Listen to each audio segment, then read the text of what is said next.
um ano fácil, será um ano muito desafiador, onde um decreto que por si só já nos desafia. Resiliência é a capacidade da gente continuar apesar de tudo, né? Independente de qualquer coisa, isso nos faz resilientes. Então, quando o Senhor nos dá um decreto, a gente precisa saber fazer a leitura do que pode estar à nossa frente, né? Mas na certeza que sempre, independente de qualquer situação ou circunstância, que a presença de Deus conosco é o que nos basta, é o que nos é suficiente. Os nossos louvores precisam ser vividos mais do que cantados, até que Jesus seja suficiente na nossa vida, onde nada mais, nenhum valor, nenhuma conquista possa se comparar a ter Jesus. Muitas parábolas, contam sobre o valor do reino. Quando alguém encontra o reino e é capaz de vender todos os seus bens para conquistar, para comprar, para adquirir aquele reino. Essa é a ideia do valor de ter Jesus, onde qualquer coisa que a gente abra mão não é nada diante do valor de ter Jesus. Que esse seja o nosso entendimento e o empenho na nossa vida durante esse ano. Muito bem, nós temos uma agenda cheia, mas como nós estamos ajustando algumas coisas com a equipe, assim que definir, nós já temos agenda para o nosso curso de noivos, nós já temos agenda para a rede de mulheres, que eu acho que é dia 7, já está em cima, nós já temos agenda para a rede de homens também, já temos a programação da rede de jovens também, e temos algumas novidades aí pela frente. E eu acredito que na próxima semana a gente já organiza isso tudo e passa para os irmãos e coloque também nas nossas redes sociais. Se você ainda não baixou o aplicativo da igreja, baixe para que você possa acompanhar a rotina da igreja, as programações da igreja. E agora também, você que coloca você que vem de carro e coloca o seu carro no estacionamento, você no aplicativo da igreja, você pode acompanhar como está o seu carro. Como aconteceu lá no retiro, lá alguém deixou o farol aceso. Se você esquecer o farol aceso, o farolete aceso, uma porta aberta, isso vai ser comunicado e você vai poder ver no aplicativo, que o seu carro. Então é importante você baixar o aplicativo, até para você acompanhar, o cuidado com o seu carro no estacionamento. Estamos tentando sempre melhorar para facilitar a nossa comunicação, e a nossa vida, nosso culto ao Senhor, para que nada nos atrapalhe. Muito bem, nós vamos ofertar ao Senhor com alegria, para que a gente tenha um tempo suficiente para a gente compartilhar da palavra. Então você que vai trazer ao altar os seus dízimos, suas primícias e as suas ofertas, você pode se preparar.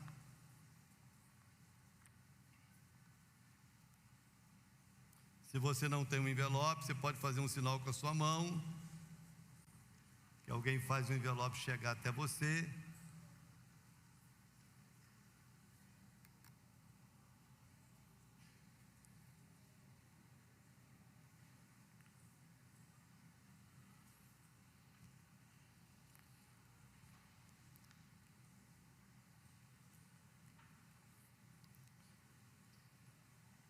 Nós vamos orar. Você pode levantar aí o seu envelope, para a gente agradecer ao Senhor pelo privilégio de podermos prestar a Ele o nosso culto e responder de acordo com a palavra, ou com o que a palavra do Senhor nos ensina, de nunca nos apresentarmos diante de Deus com as nossas mãos vazias.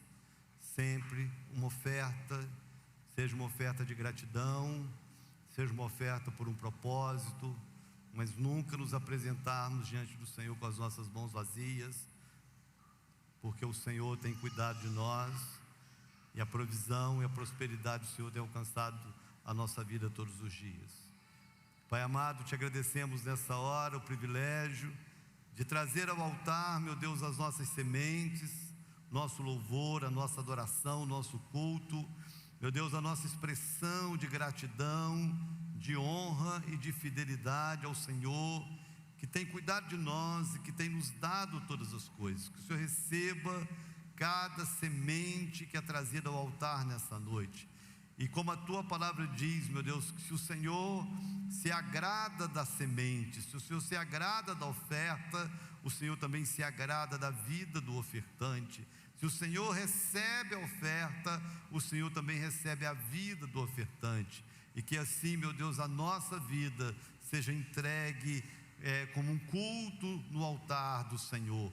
E que a tua bênção, meu Deus, e os teus propósitos se cumpram em cada semente e na vida de cada um que semeia, trazendo alegria, trazendo paz, trazendo saúde, trazendo honra, trazendo prosperidade. Meu Deus, que a tua bênção seja completa e perfeita na vida de cada um, e que o teu nome seja glorificado em cada semente e na administração dessa semente. Receba, pois, e abençoe o teu povo, é a nossa oração, em nome de Jesus. Amém. Podem vir.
Glória a Deus. Vamos nos assentar. Muito bem, queridos, amanhã eu acho que a gente retorna à nossa agenda, nossa rotina normal. Então amanhã nós vamos retornar também com o nosso podcast, que ficamos uma semana sem fazer, né, por causa do retiro. E amanhã nós vamos ter um podcast diferente. Vamos tentar, na verdade, cada semana fazer um podcast diferente. Então não perca o podcast de amanhã às 18 horas, certo? Não perca, entra no canal da igreja para você acompanhar, tá bom? Muito bem. Muito bem, muito bem, muito bem. Eu falei agora há pouco, nós estamos assim sob o efeito do nosso retiro. Foram dias muito especiais. Quem foi o retiro esse ano? Deixa eu ver. Foi muito especial. Na verdade, o Senhor sempre nos surpreende. A gente cria expectativas e faz anúncios e propaganda, mas a gente nunca sabe de fato o que o Senhor tem preparado para nós quando nós chegamos lá. Mas foi um retiro muito tranquilo, um ambiente muito tranquilo comparado aos outros, né? Foi muito tranquilo, aconteceu tudo muito certinho, e muita graça de Deus, muita graça de Deus. E uma das coisas que o Senhor assim, ministrou muito ao nosso coração foi a necessidade da gente tirar da nossa vida as coisas que não agradam a Ele. Acima de tudo, né? Tirar as tiriricas do jardim para as flores aparecerem. Então esse é um tempo da gente estar cuidando da nossa vida, cuidando do nosso coração. A gente vive num mundo muito mal, muito perverso. E tudo conspira para enfermar o nosso coração. Então, a gente convive com pessoas doentes de alma o tempo todo. Você vai assistir um jornal, você vai ver as coisas que estão acontecendo, além de catástrofes e tantas coisas que ao nosso redor. E o sofrimento sem Deus enferma o coração das pessoas. Então, tem muita gente doente. E de alguma forma conviver com pessoas doentes de alma acaba contaminando também o nosso coração, né? E se a gente não souber administrar isso, a gente acaba vivendo mal, sem propósito, sem a graça e sem a vida de Deus. Então é necessário que todos os dias a gente esteja limpando o jardim, preparando o coração para a gente viver uma vida mais leve, né? Diante de tantos desafios. Você que por algum motivo não pôde ir ao retiro, é muito importante você procurar saber o que aconteceu, como aconteceu, as palavras ministradas, para que você caminhe dentro, né, do rio, da direção que o Senhor tem nos dado como igreja. Esteja também muito atento a cada culto, cada célula, porque sempre, né, a gente dá continuidade aquilo que o Senhor começou a fazer, nesses dias que estivemos ali no nosso acampamento, tá bom? Vamos lá, queria convidar você a abrir sua Bíblia comigo hoje, no livro de Êxodo, capítulo 17. Êxodo, capítulo 17.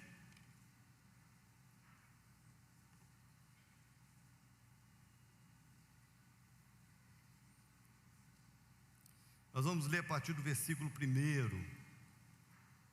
Êxodo 17.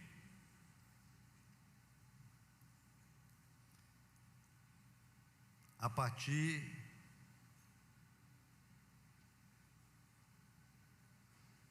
do versículo 1. Gostaria até de ler todo esse capítulo, mas ele é um pouco extenso. Eu vou ler os primeiros 8 versículos.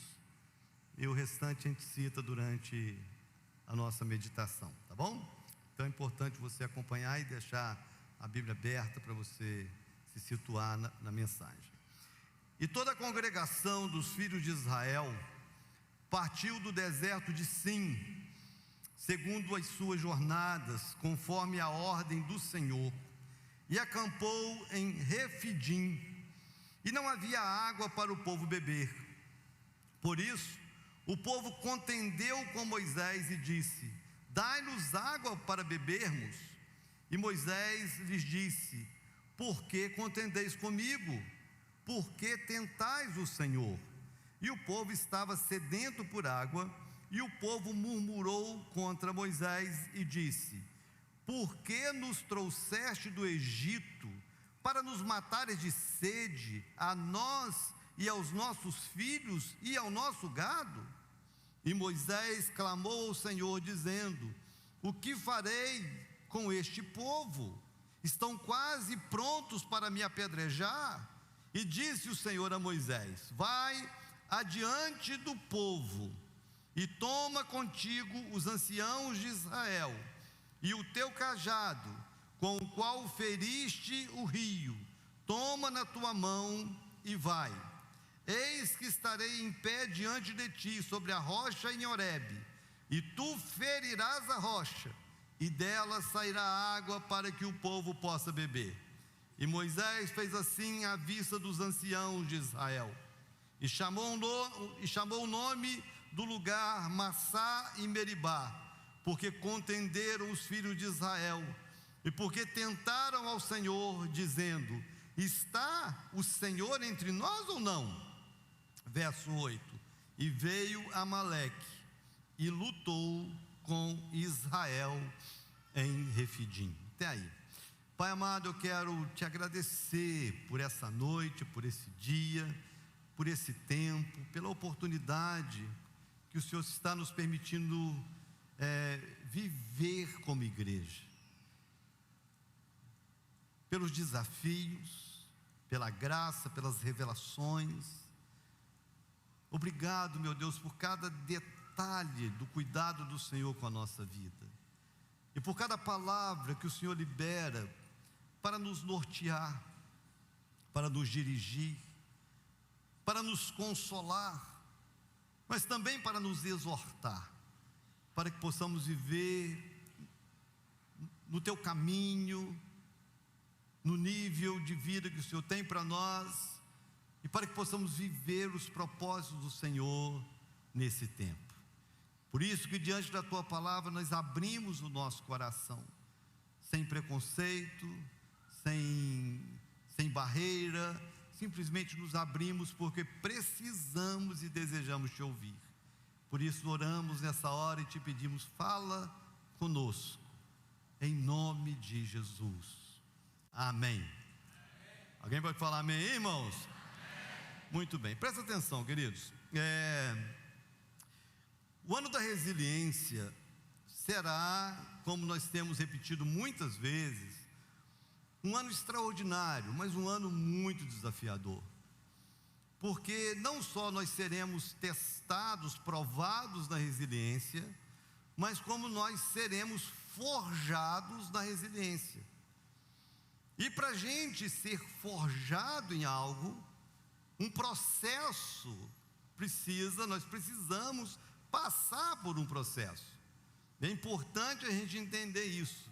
Eu vou te explicar assim, que até algumas orações que algumas pessoas fazem, que às vezes não tem noção, né, da forma com que Deus age para que determinadas orações sejam respondidas. Quer ver? Quem aqui assim, se considera pavio curto? Eu sou pavio curto. Quem se considera pavio curto? Quem já orou alguma vez assim: Senhor, dá-me paciência? Quem já orou alguma vez? Deixa eu ver. Quem já orou? Seja sincero, irmão. Quem já orou alguma vez assim: Senhor, dá-me paciência? Deixa eu ver. Você já orou. Agora, você sabe o que a Bíblia ensina?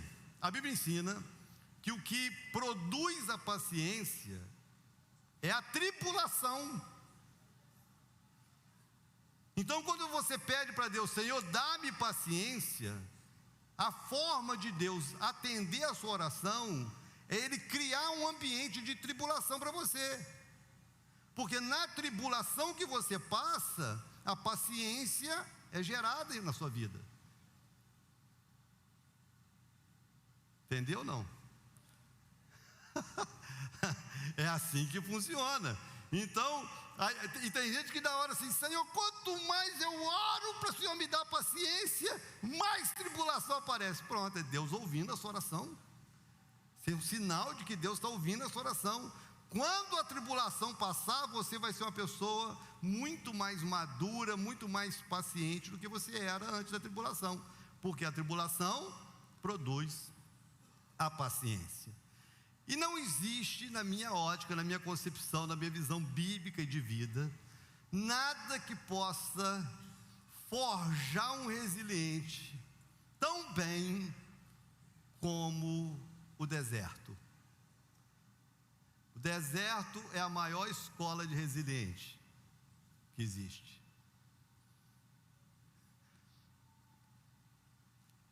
Esse ano é o ano da resiliência. E se é o ano da resiliência, e se nós estamos entendendo um propósito de Deus nesse decreto, nós precisamos estar preparados para passar por desertos e para aprender no deserto. Tem algo, uma palavra que eu ouvi e que para mim foi um ensinamento para a vida, que deserto só mata infiel. Fiel não morre no deserto. Se você é fiel, você não precisa ter medo do deserto. Porque quando você olha para a Bíblia, você vai ver que na Bíblia, que só os infiéis morreram no deserto. Fiel não morre no deserto. Não, no deserto o fiel cresce. No deserto o fiel prospera. No deserto o fiel aprende coisas que só no deserto ele pode aprender. E é tão interessante que quando a gente olha para o deserto na vida de alguns personagens bíblicos, você vê que é no deserto que alguns ministérios mais se destacaram. Um exemplo, João Batista. João Batista foi aquele precursor que preparou o caminho para Jesus se manifestar. E João Batista, ele começa uma igreja no deserto. No deserto da Judéia, ele começa a pregar o reino de Deus e batizar as pessoas. E ali no deserto, a Bíblia fala que uma multidão ia até João Batista. Foi no deserto que o ministério de João Batista prosperou. Jesus foi levado pelo Espírito Santo também ao deserto. E o deserto foi para Jesus um lugar não só de tentação, mas de aprovação. Porque tendo sido aprovado e vencido Satanás no deserto, ele inicia o seu ministério. E quando a gente fala de deserto, eu acho que não tem nenhum personagem na Bíblia que viveu tanto ou tão intensamente a questão deserto do que Moisés. Por quê? Porque Jesus passou 40 dias no deserto. João Batista passou os seus dias de ministério. Moisés passou 40 anos sendo treinado e depois mais 40 anos exercendo o ministério no deserto. A vida de Moisés foi no deserto. E Moisés ensina para nós, na sua caminhada no deserto, o quanto o deserto nos ensina e o quanto tem coisas, situações, circunstâncias do deserto que precisam ser vencidas, que precisam ser superadas, para que essa verdade ali seja vivida, a resiliência. Então eu queria que você entendesse essa palavra, porque eu sempre imagino que determinadas palavras como essa de hoje à noite, nós temos muitos receptores diferentes. Talvez eu esteja falando, quando eu falei a palavra deserto, já acendeu uma luz aí dentro de você, porque talvez você diga, é o que eu estou vivendo hoje. A forma de eu identificar o meu momento hoje é que eu estou passando por um deserto. Um momento difícil.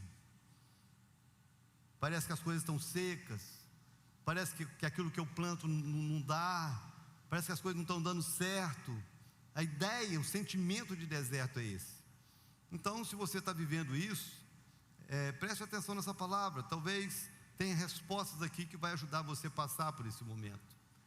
Se você já passou, você vai pegar essa palavra e vai entender se você soube passar ou não pelo deserto. E se você não passou ou não está passando, presta muita atenção nessa palavra, porque o deserto é inevitável. Todos nós passamos por ele em algum momento ele é necessário na nossa vida. E antes da gente começar a falar sobre o que precisamos vencer no deserto, é importante você saber que o deserto, por se tratar de algo inevitável e de ser uma situação, porque deserto não é um lugar, deserto é um momento, onde o próprio Deus nos conduz. Não é o diabo que produz ou que promove deserto. É por isso que quando você está passando por um deserto, não adianta você fazer guerra espiritual, se expulsar Satanás, não. Porque Deus, a Bíblia diz que Deus conduziu o povo ao deserto. A Bíblia diz que o Espírito Santo conduziu Jesus ao deserto. Então o deserto não é algo que você vai passar por ele, ou superar, ou evitar, expulsando Satanás, porque não tem como você expulsar Deus, já que foi Deus que promoveu. A única forma de você passar pelo deserto, porque o deserto, o tamanho do deserto depende da nossa capacidade e disponibilidade em aprender. Quanto mais rápido eu aprendo, mais rápido eu supero. E como diz o apóstolo René Terranova, o deserto é do tamanho da nossa língua. Tem gente que a vida é um deserto porque a língua é grande. Então, até você aprender a colocar a língua dentro da boca e só falar o necessário, o deserto não passa. Então, são coisas que nós precisamos aprender e superar e vencer, para que o deserto nos ensine o que precisamos aprender e a gente possa passar por ele o mais rápido possível. Tem alguém comigo aqui, Jovem? Então, vamos lá, nós vamos aprender então que o deserto, fazer do nosso deserto uma escola, e aquilo que precisamos vencer para transformar o nosso deserto nesse lugar de aprendizado e não no lugar de morte. Primeira coisa que nós precisamos vencer no deserto, nós precisamos vencer o medo. Vencer o quê? Vencer o medo. Presta atenção, irmãos, porque quando a gente é conduzido ao deserto, eu ouvi uma frase, são pessoas assim que passam na vida da gente e deixam ensinamentos que marcam a vida da gente. E um líder assim fantástico, um cara de uma ousadia extraordinária.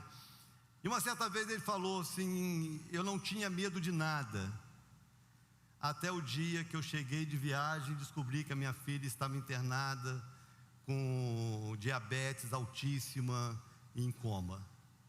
Aí eu descobri o medo de perder alguém que eu amo.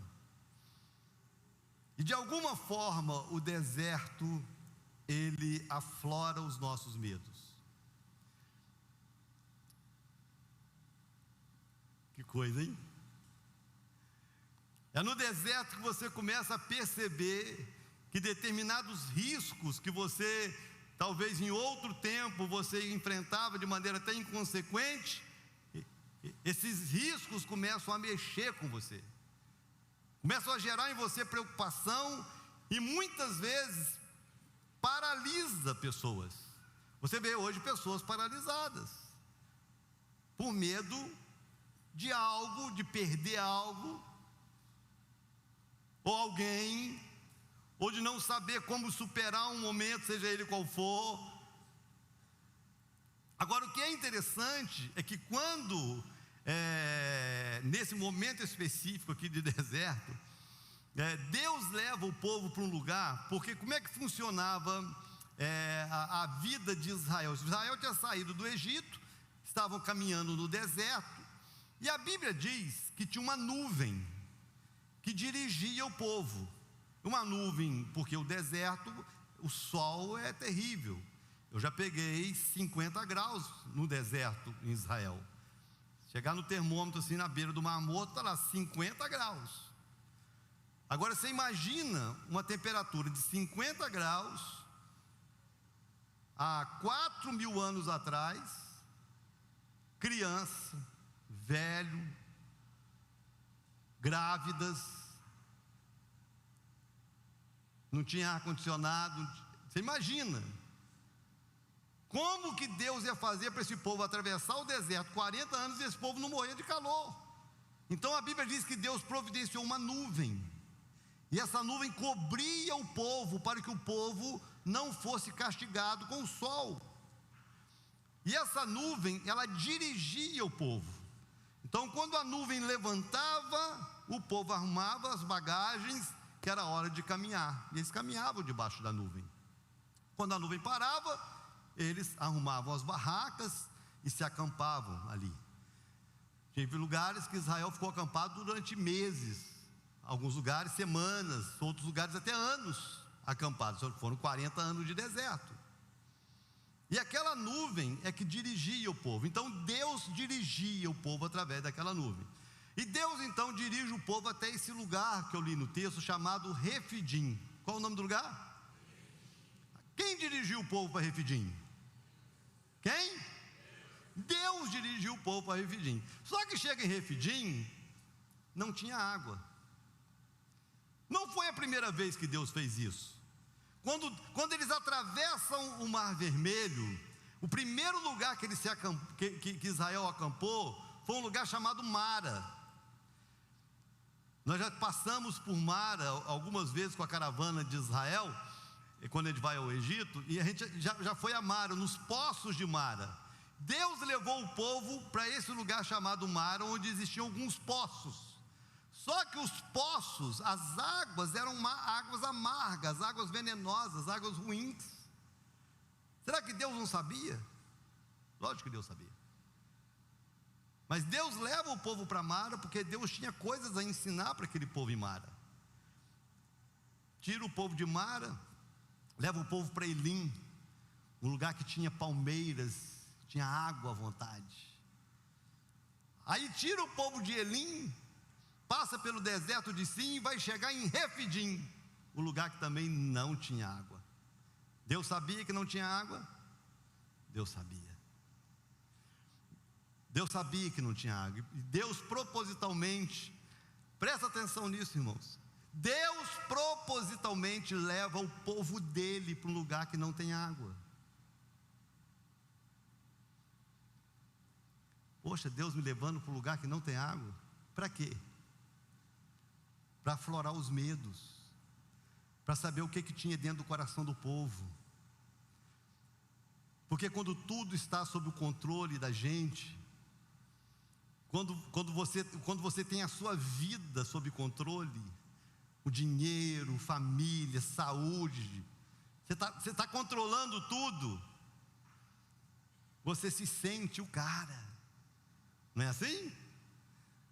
É assim ou não é assim? É assim.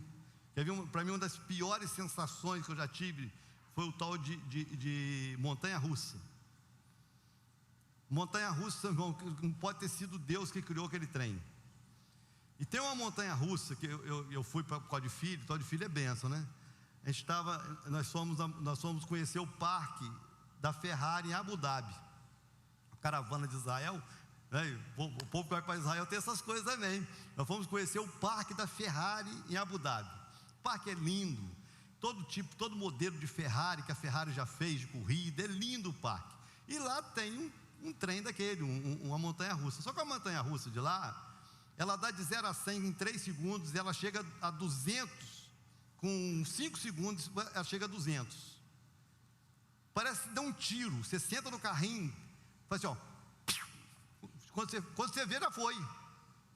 E a pior sensação que tem, porque eu já coloquei 200 no carro. Sim, você coloca 200 no carro, você segurando o volante, com o pé no acelerador e com o freio disponível. Mas quando aquele trem dispara e que você não tem freio, você não tem volante, e aquilo vai para onde quer, e não é você que escolhe, é um pavor. Quando aquele troço chega, irmãos, a sua alma ficou na saída. A sensação é essa: você chegou, a alma falta uns 10 minutos para a alma chegar. Gente, eu lembro de um amigo que foi 2 vezes, na segunda vez ele já desceu do carrinho e foi para o banheiro vomitar. O negócio é um medo, irmãos, porque você perdeu o controle. É essa sensação que a gente tem quando a gente perde o controle. Como eu falei aqui, o caso desse amigo com a filha em coma, numa UTI, o medo porque você perdeu o controle. E às vezes acontece em tantas áreas da nossa vida. Você está com o casamento ajustadinho, tudo certinho, glória a Deus. de repente acontece uma crise, você perde o controle. Você vem com as suas finanças prosperando, tudo certo, de repente você perde o controle, as finanças desgringola, a dívida vem e você perde o controle. E quando você perde o controle, o medo vem, o medo aflora. E foi essa a sensação do povo. Não tem água, nós vamos morrer de sede, nossos filhos vão morrer de sede, nossos animais vão morrer de sede. E agora então Moisés se levanta para enfrentar a situação e vencer o medo que tinha tomado conta do povo. E o que Deus faz? Qual a direção que Deus dá? Deus chega para Moisés e fala assim: Moisés, pega o cajado que você feriu o rio, junta os anciãos e vai até a rocha. Chega lá, você vai bater na rocha e vai sair água. O que Deus está ensinando para Moisés é que a mesma unção que estava sobre ele para enfrentar Faraó, a mesma unção que estava sobre ele para enviar as pragas sobre o Egito, a mesma unção que estava sobre ele quando ele levanta o mesmo cajado para abrir o mar vermelho, era a mesma unção que Deus usaria para que aquele medo fosse superado. Porque a única forma de vencer o medo, irmãos, é com a unção de Deus na nossa vida. A unção vence o medo. Fala com a pessoa ao seu lado, se a unção vence o medo. Esse povo tinha ouro. Esse povo tinha ouro. Esse povo tinha recursos financeiros. Mas o que adianta recurso financeiro se não tem como comprar água? Era o que Deus estava mostrando para eles. Tem hora que os seus recursos não são suficientes. Se não for a minha presença, se não for a minha unção na sua vida, o medo te engole, o medo te paralisa, o medo te mata. É a unção que de alguma forma me faz dar mais um passo e ver saída onde ninguém vê saída. É a unção que fez com que Moisés olhasse para uma rocha, que todo mundo olhava e só via a rocha, e Moisés pudesse olhar para aquela rocha e visse na rocha a resposta para a água. A unção é a resposta, irmãos. Algo que a igreja não pode negociar, porque tem algo assim debaixo da graça de Deus que é fantástico, irmãos. A igreja vive hoje uma realidade muito diferente do que ela viveu há 50 anos atrás. Quem tem aí mais tempo de evangelho, ou se você não tem mais tempo de evangelho, mas se você estudar o que a igreja passou há 30, 40, 50 anos atrás, a dificuldade que a igreja passou, os missionários, os pastores, Deus prosperou a igreja. Hoje nós temos ar-condicionado, nós temos som, nós temos tudo de qualidade, não é? Isso é bom. Só que no deserto nenhum recurso humano é suficiente. No deserto você percebe que nenhum recurso que você conseguiu adquirir resolve o seu problema. Se você não souber depender de Deus e não tiver unção de Deus na sua vida para você enfrentar o medo, ele te mata.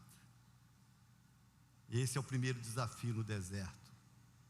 O medo vem, irmãos, e ele só é vencido se nós soubermos usar da graça, da unção, da capacitação de Deus na nossa vida. E aqui tem uma resposta que você precisa entender. Todos nós temos a unção necessária para vencer o medo, porque antes do medo vir, Deus já tinha dado o cajado para Moisés. O problema todo não é a falta de unção, é a falta de conhecimento e autoridade para usar a unção que Deus deu. E a única forma é você descobrir onde está o seu cajado, onde está a unção que Deus te deu, onde está a autoridade que o Senhor te confiou, como usar desse recurso para você enfrentar, vencer o medo do deserto. Esse é o primeiro desafio, vencer o medo através da unção de Deus. O segundo fator a ser vencido no deserto, e o deserto provoca isso. Vencer a contenda e vencer a dúvida. São duas coisas que o deserto traz à tona.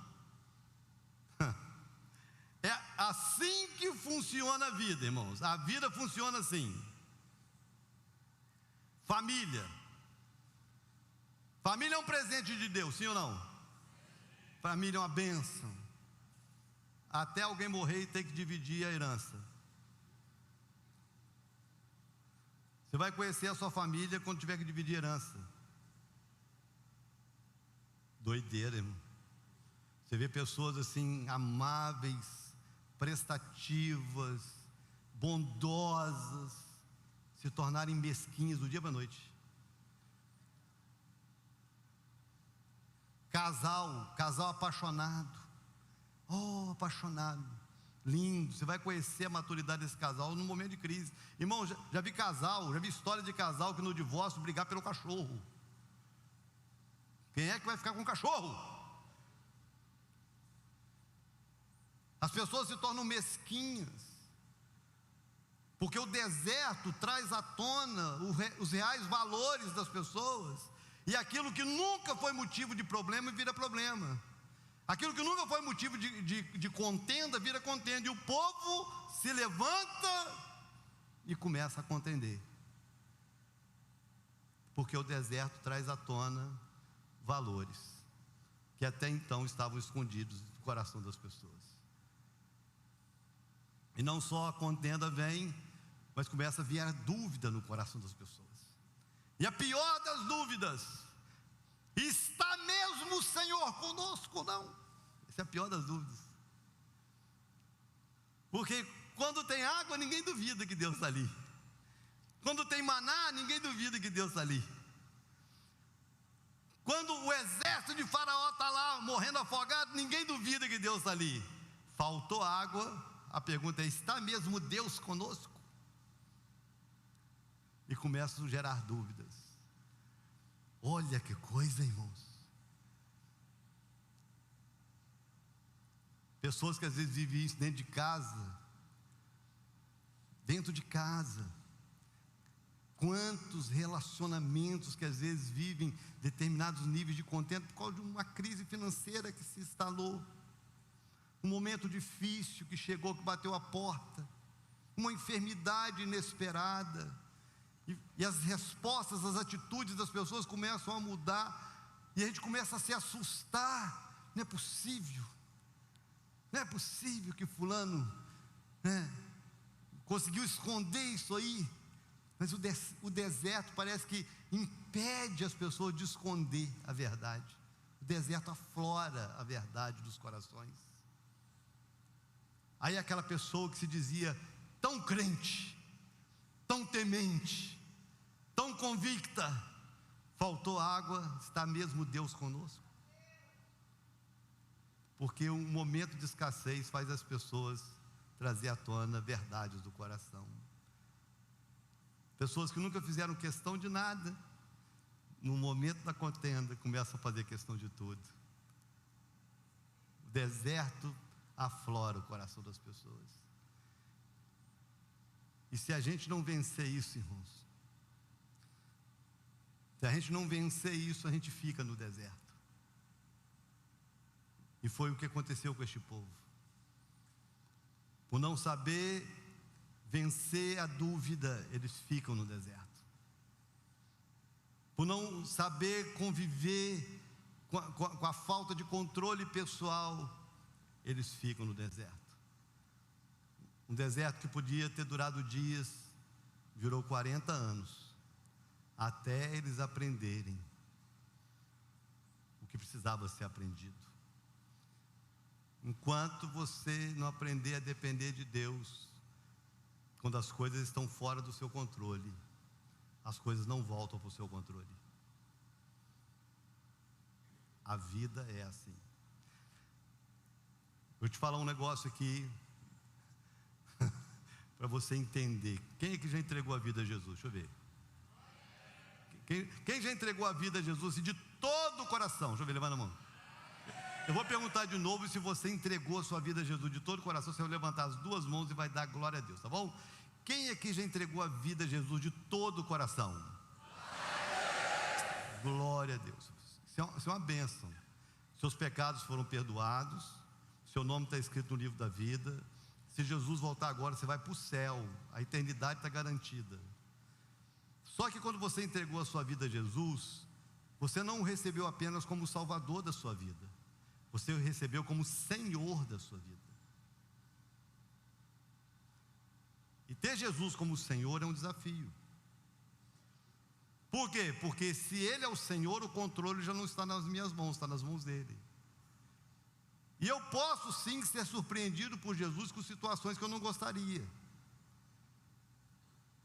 Porque para Ele me ensinar e para Ele me conduzir no propósito dEle, possivelmente Ele vai ter que me fazer passar por situações que eu não gostaria de passar.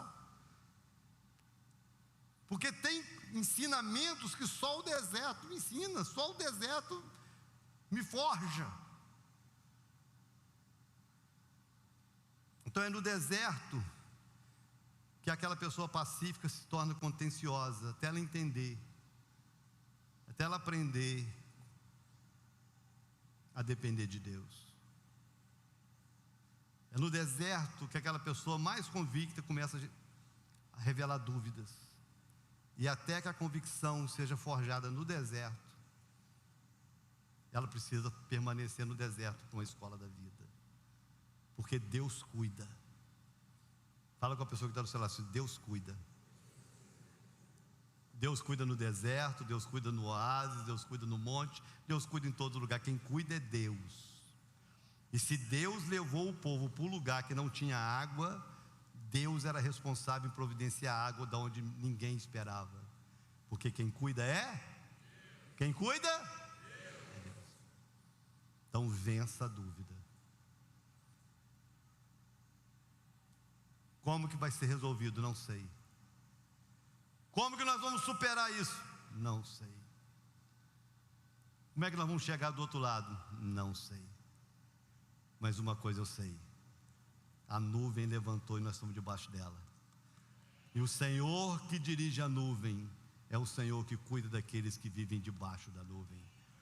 O maná vai chegar na hora certa, a água vai brotar da onde a gente não imagina, o socorro virá, a provisão virá, o sustento virá, a vitória virá. O que Deus tem para fazer, Deus fará, e no final nós vamos glorificar o nome dEle. Mas nós precisamos aprender a vencer essas questões da alma, da contenda e da dúvida. Terceira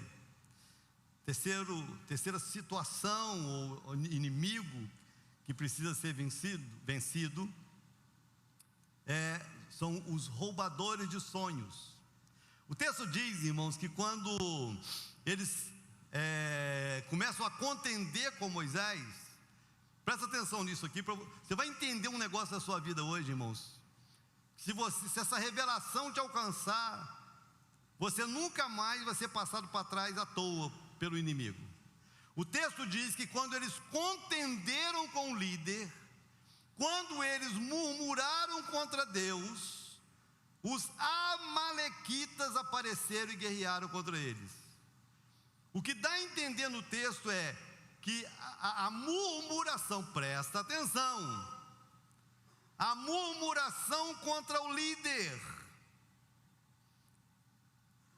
a dúvida, o questionamento, o clima ruim que eles criaram por causa da falta de água, foi uma brecha para que os amalequitas fizessem guerra contra eles. Os amalequitas, quando a gente olha a ação dos amalequitas, eles eram demônios, eles agiam, irmãos, eles entravam na terra, eles consumiam as coisas que o povo plantava, que o povo produzia. Os amalequitas eram igual gafanhoto. A murmuração abria uma legalidade para o gafanhoto entrar e trazer guerra, trazer miséria. Entendeu ou não? Pega aí. Pega esse manto aí, irmão. Porque às vezes está lá, sai Satanás, sai demônio, sai espírito, não sei das quantas, sai isso, sai aquilo. E você está questionando por que esse demônio não larga a minha vida, por que nada na minha casa dá certo. Por quê, irmãos? Porque esse demônio não se vence dizendo sai, esse demônio se vence fechando a boca e parando de murmurar. Esse demônio se vence quando você parar de arrumar contenda. Irmãos, tem gente que quer problema. Problema na vida do marido, problema na vida da esposa, problema na vida dos filhos. Chega e arruma problema. Crente, irmãos, chega no trabalho, espalha bolinho no trabalho. Chega na escola, vamos fazer um grupinho. Ninguém quer fazer grupinho com você porque você é chato. Você é chato, você é enjoado, você perturba. Você é contencioso, a sua vida não agrada, o que você fala não agrada, é ruim estar do seu lado. Ai, coisa ruim. Isso aí abre brecha para demônios, para Satanás, para Amalequita fazer guerra. A vida vira uma guerra, a casa vira uma guerra, a família vira uma guerra, a empresa vira uma guerra, tudo vira uma guerra. Por quê? Por causa da murmuração que abre brecha para os amalequitas entrarem. E os amalequitas, eles são esses gafanhotos que roubam do coração do povo as promessas que Deus tinha. Deus tinha prometido uma terra que mana leite e mel. Deus tinha prometido uma terra de prosperidade. Esse povo viveu no deserto 40 anos, viveu como escravo 400 anos. Então tinha um sonho, Deus plantou um sonho no coração deles. Vocês vão construir casas, vocês vão morar nessas casas, vocês vão plantar vinhas, vocês vão viver em paz, vocês vão prosperar numa terra. Aí de repente os amalequitas chegam, fazem guerra, e eles veem o sonho indo embora. Isso não seria mais possível, porque eles seriam derrotados no deserto. Porque o deserto faz isso, irmãos. No momento do deserto, os sonhos de muitas pessoas é apagado. Pessoas perdem os sonhos, jogam os sonhos fora, se esquecem dos sonhos, porque no deserto a guerra é tão intensa que ele não consegue manter vivo aquilo que fez ele chegar até ali. Entendeu ou não?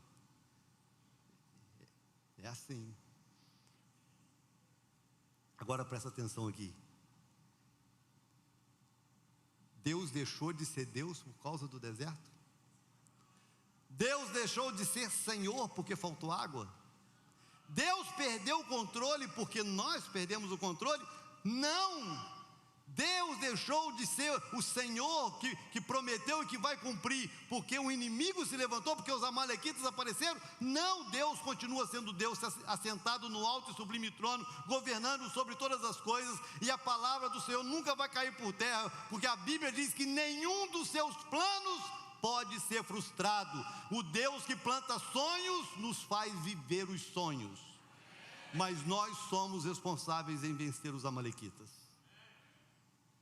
Quem vence os amalequitas somos nós, porque se a gente não vencer os amalequitas, eles roubam os nossos sonhos, e eles então têm que vencer os amalequitas. Tem algo assim muito interessante na guerra contra os amalequitas. Eu não li todo o texto para você, mas Moisés, como líder, ele chega para Moisés, para Josué, e fala: Josué, organiza o exército e enfrenta os amalequitas. Eu vou subir um monte com o cajado nas mãos, e eu vou estender as minhas mãos para você vencer a guerra. E a Bíblia diz que enquanto Moisés levantava o cajado, Josué vencia os amalequitas. Presta atenção nessa palavra, irmãos. Presta atenção nessa palavra. Eu amo a visão celular. Nós entramos na visão celular há pouco mais de 20 anos e virou o nosso estilo de vida de ser igreja.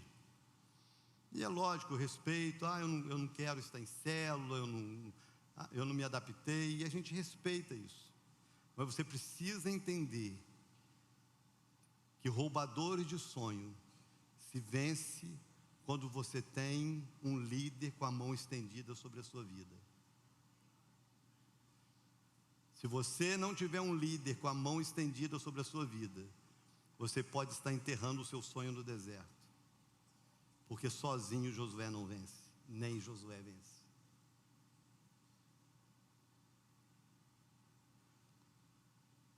Então não é preciosismo não, irmãos, é proteção. O texto diz que uma mão estendida fazia Josué vencer a guerra. A mão baixava, Josué perdia a guerra. A mão levantava, Josué vencia a guerra. A mão baixava, Josué perdia a guerra. Célula te protege. Líder protege. Líder não é para tomar conta da sua vida, para te mandar, para te proteger, para te dar direções, para que em momentos difíceis você não se sinta sozinho. Que para mim talvez uma das sensações, das piores sensações, é você ter que enfrentar um momento sem ter retaguarda, sem ter a certeza, eu não estou sozinho.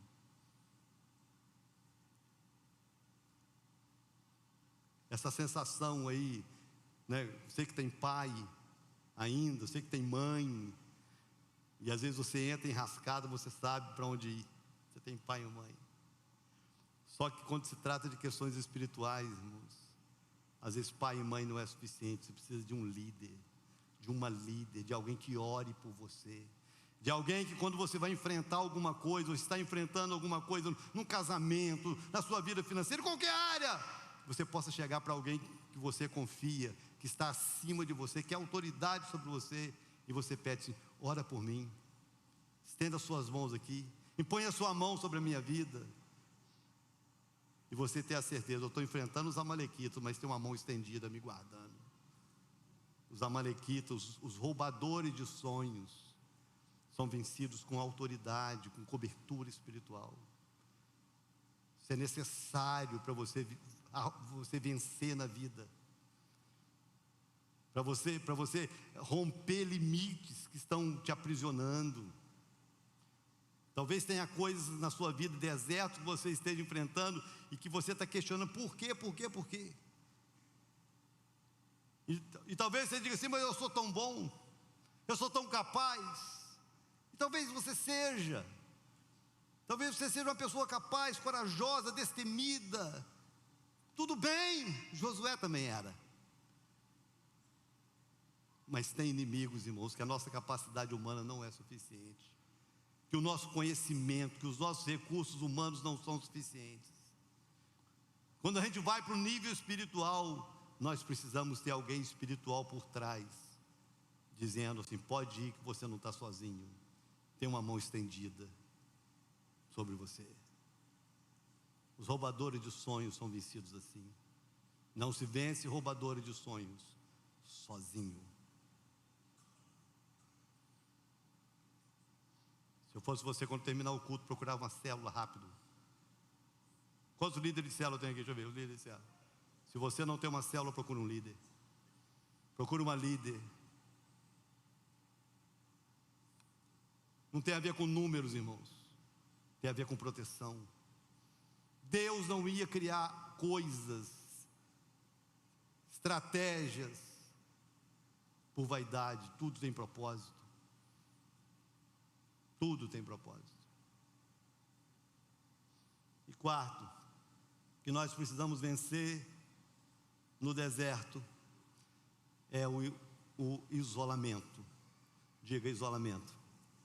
Mais uma vez, diga isolamento. É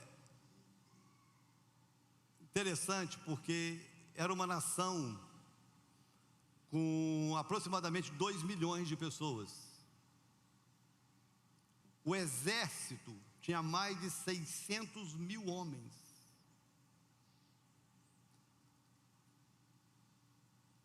Fantástico. Era algo extraordinário. Porém, Moisés era um líder que tinha uma capacitação divina sobre a vida dele extraordinária. A Bíblia diz que quando Moisés entrava na tenda, Deus descia pessoalmente para falar com Moisés. Uma certa vez, Arão, que era irmão mais velho, e Miriam, que era irmã mais velha de Moisés, contenderam com Moisés e falaram para Moisés assim: Deus não fala só por você não. E Miriam era uma profetisa, Arão era o sumo sacerdote, e Moisés era o irmão mais novo. Aí começaram a contender com Moisés: não, porque você está se achando. Aí Deus apareceu. Deus colocou todo mundo numa sala de reunião e falou assim: pera, vem cá, vamos conversar aqui. Quando eu quero falar com vocês, eu falo com sonhos, eu falo com visões, com revelação. Mas com meu servo Moisés eu falo boca a boca, face a face, como qualquer um fala com seu amigo. Moisés era o cara. Ninguém na Bíblia, além dele e de Jesus, teve tanta intimidade com o Pai na história da humanidade. Ninguém. Só que quando Moisés sobe o monte, ele não sobe o monte sozinho. Quando ele vai estender as mãos para que Josué vencesse a guerra, ele não sobe sozinho. Ele leva com ele 2 homens. Um era Arão, seu irmão. O outro era Ur. Era um príncipe dentro de Israel. Ele leva esses 2 homens, porque tinha momento que o braço cansava. Então é interessante, irmãos, como é que Deus é tremendo, irmãos. Os roubadores de sonho, você vence tendo uma autoridade que te cobre. O isolamento você vence tendo discípulos que sustentam as suas mãos. Olha como é que a visão celular é linda, irmãos. Você tem alguém que te protege, e você tem alguém que você cuida, e que vai sustentar a sua mão quando os seus braços se cansarem, porque até os braços de Moisés cansam. Por isso que não é bom andar sozinho. Essa ideia, irmãos, eu vou para a igreja, não quero me envolver com nada. Chega no culto depois do louvor e sai antes da bênção. Isso não é essa igreja, irmãos. Quando o deserto bater a sua porta, você vai sucumbir. Não estou te amaldiçoando, não. Eu estou dizendo o que a Bíblia ensina. Isolamento não é algo saudável. Quando Deus fez o homem, a única coisa que Deus fez, que Ele disse que não era bom, foi: não é bom que o homem esteja sozinho. E o deserto tem essa habilidade de isolar pessoas. Já viu que é assim? Já viu que é assim? Principalmente numa geração que a tendência é a depressão. Então, quando vem um deserto, vem uma crise, vem um momento difícil, sabe o que a maioria das pessoas fazem? Se isolam. Era aquela pessoa que, quando terminava o expediente, parava na padaria para comer com os amigos, para ficar brincando, rindo. Mas agora terminou o expediente, quer ir para casa, chega em casa, não quer conversar com ninguém. Era aquela pessoa que se assentava à mesa, que batia papo, agora não quer mais, se isola, porque o momento está difícil, uma crise bateu, a situação perdeu o controle, e ela não quer conviver com ninguém. Só que não se vence deserto sozinho. Se você não tiver alguém que sustenta o seu braço, os amalequitas crescem. Não se isole. Eu sei que às vezes não é fácil, mas nós precisamos ainda uns dos outros. E nós precisamos às vezes das pessoas que teoricamente estão abaixo de nós. Que foi o caso de Moisés. Ele era o cara, ele era o líder. Arão e Ur estavam abaixo dele.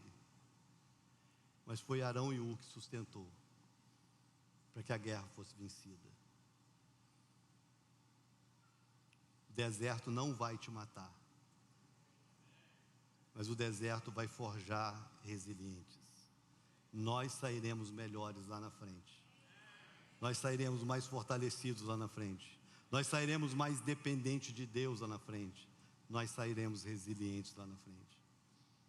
Mas tudo isso precisa ser vencido. Deus te trouxe aqui para mostrar para você. Não é Satanás que está travando a sua vida. Não é o diabo que está travando a sua vida, irmãos. Não é o diabo que está arrumando, não. Deus está forjando uma igreja. E para forjar o deserto é necessário. Mas os fiéis não vão morrer. Nós vamos passar. Nós vamos vencer isso. E nós vamos aprender o que o Senhor tem a nos ensinar. Posso ouvir um amém? Amém. Vamos ficar de pé para a gente orar. Precisamos vencer o medo. Precisamos vencer a contenda. Precisamos vencer os roubadores de sonhos. E precisamos vencer um dos maiores ou mais difíceis inimigos. Precisamos vencer o isolamento. Pedir ajuda não nos faz menores. Não, nos faz mais nobres. Só os nobres pedem ajuda. Os soberbos morrem sozinhos. Entendeu? Os nobres pedem ajuda. Os soberbos morrem sozinhos. O deserto nos ensina a humildade.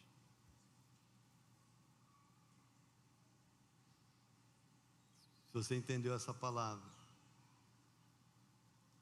eu queria muito orar pela sua vida. Muito. Porque eu sei que tem pessoas aqui que estão vivendo talvez o seu melhor momento. Aproveite o seu melhor momento. Mas entenda que a Bíblia não falha. E a Bíblia diz que tudo passa. Os momentos ruins passam. Todo deserto tem um final. Mas os momentos bons também passam. Porque crise e deserto são inevitáveis na vida de todo ser humano. Não é passar ou não passar, é como passar. Como aprender no deserto. Mas eu gostaria de orar por você que está passando. Você que está hoje assim, está passando e está no limite. Você está no limite, eu não sei mais o que é que eu faço. Estou sem forças. Talvez você já tenha cometido, talvez até alguns desses erros. Você esteja se isolando, você não quer saber de ninguém. Talvez você seja essa pessoa que está enfrentando, sem ter ninguém com a mão estendida, dizendo: estou cuidando de você. Talvez você já esteja cometendo esses erros. Talvez você já tenha emprestado a sua boca para murmurar, porque você não está entendendo por que está prolongando tanto o sofrimento. Mas se você está passando e você diz: eu estou no limite, mas eu entendi essa palavra, e eu vou aprender com o meu momento difícil, mas eu não vou morrer nele. Mas eu preciso de oração. Eu preciso ter alguém que me cubra. Eu quero colocar a minha vida no altar. Eu queria que você saísse do seu lugar e viesse aqui. Não tem a ver comigo, não tem a ver com igreja evangélica, tem a ver com Deus da sua vida. Tem a ver com o Senhor, que um dia você entregou a sua vida a Ele. Tem a ver com o seu relacionamento com o Eterno. Se você quer chegar aqui no altar e dizer: Senhor, eu estou no meu limite, preciso de ajuda. Preciso que o Senhor me dê graça, porque eu entendi que na minha força eu não vai, eu entendi que na minha capacidade, na minha habilidade não vai. A sensação que você tem, irmãos, ela é verdadeira. Se você tem essa sensação, sim, eu perdi o controle, essa sensação não é falsa não, essa sensação é verdadeira. Porque no deserto a gente perde o controle, mas a gente não pode perder a paz, a fé, confiança em Deus. Isso a gente não pode perder. Então, se você tem a sensação de perder o controle, você só precisa entender que Deus não perdeu. Chega mais para frente, pode chegar mais para frente. E se você quer vir, venha. Vamos orar. Vamos estender as mãos. Vamos pedir ajuda. Se você tiver que pedir ajuda, peça ajuda. Peça ajuda. Não é vergonha pedir ajuda.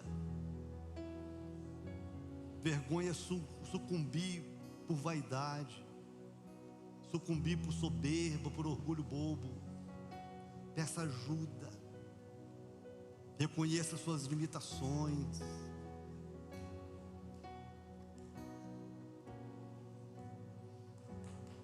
Nós não apenas vamos vencer o deserto, irmãos, nós vamos nos tornar pessoas melhores. O Senhor está forjando uma igreja resiliente, a capacidade de recomeçar, de avançar apesar de tudo. Isso é ser resiliente, é avançar apesar de tudo, é continuar apesar de tudo. E é isso que o Senhor está forjando, resilientes. Enquanto eu estiver orando, se você ainda quiser vir, você pode vir durante a oração. Mas um gesto de você dizer: Senhor, eu quero entregar minha vida nas tuas mãos. Eu quero confiar ao Senhor a minha história. E eu não vou morrer nesse deserto. Eu não serei engolido por essa areia miserável. Eu vou passar por isso, eu vou vencer isso. Eu queria que a igreja estendesse as mãos para esses irmãos. Você que está aqui na frente, talvez você não possa olhar, mas tem uma igreja com mãos estendidas dizendo: você não está sozinho. Tem mãos estendidas sobre a sua vida. Nós não sabemos o que Deus quer te ensinar, nós não sabemos o que você tem que aprender, nós não sabemos quanto tempo você tem que passar, mas uma palavra de Deus para você é: continue, não desista, persevere, dê um passo mais.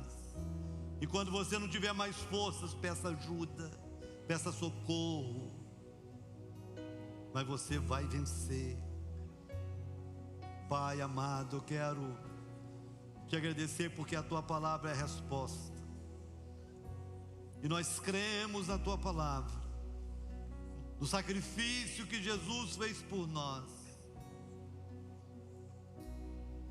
Se o Senhor enfrentou e venceu desertos, debaixo da tua graça nós também vamos vencer os nossos.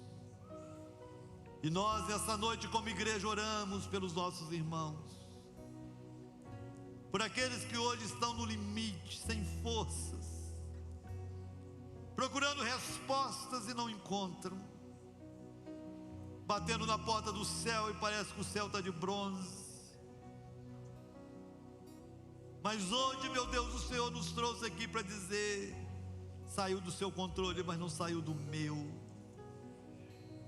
Você pode olhar para o lado e não ver água, mas nem que seja da rocha, a água vai brotar. Quem cuida da sua vida sou eu. Estou forjando você para que você seja uma pessoa melhor. Tem áreas da sua vida que só eu posso tratar, e tem áreas que só podem ser tratadas no deserto. Senhor, eu oro para que a tua graça, que é melhor que a vida, seja abundante sobre a vida dos meus irmãos. Ainda que eu não saiba o problema, a gravidade, a situação, eu entrego a vida deles nas tuas mãos, porque eu sei que pode ter saído do nosso controle, mas não saiu do teu jamais. Que a nossa vida está todos os nossos dias estão escritos nas palmas das tuas mãos, e o que o Senhor há de cumprir cada um dos teus propósitos na nossa história. Eu te peço, meu Deus, renova as forças físicas, emocionais e espirituais.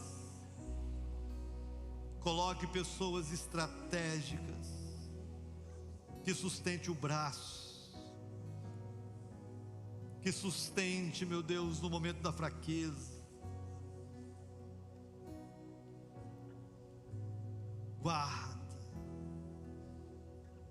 ensina, forja, mas não permita que nenhum deles desista e que nenhum deles morra no deserto. Nós abençoamos essas vidas, e eu quero abençoar toda essa igreja essa noite.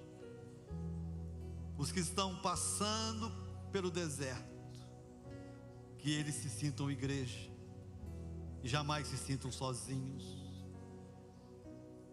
Que aqueles que estão passando o seu melhor momento, que eles sejam, meu Deus, esses que sustentam as mãos dos que estão passando momentos difíceis. E quando o deserto chegar na vida de qualquer um, que essa palavra, meu Deus, seja um ensinamento, uma bússola, uma resposta, para a gente não errar.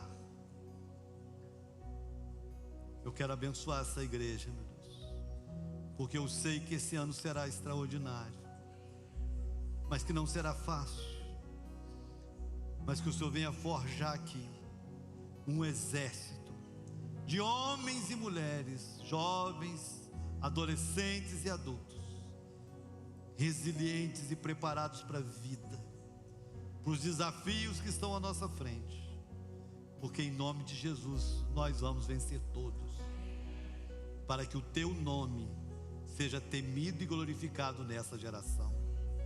Essa é a minha oração, em nome de Jesus. E os que creem digam amém. Tudo passa, então aconteça o que acontecer, continue. Resiliência é a capacidade de continuar apesar de tudo. Não pare. Tudo que os amalequitas querem é que você pare. Não pare. Você entendeu essa palavra? Quantos entenderam essa palavra? Não pare.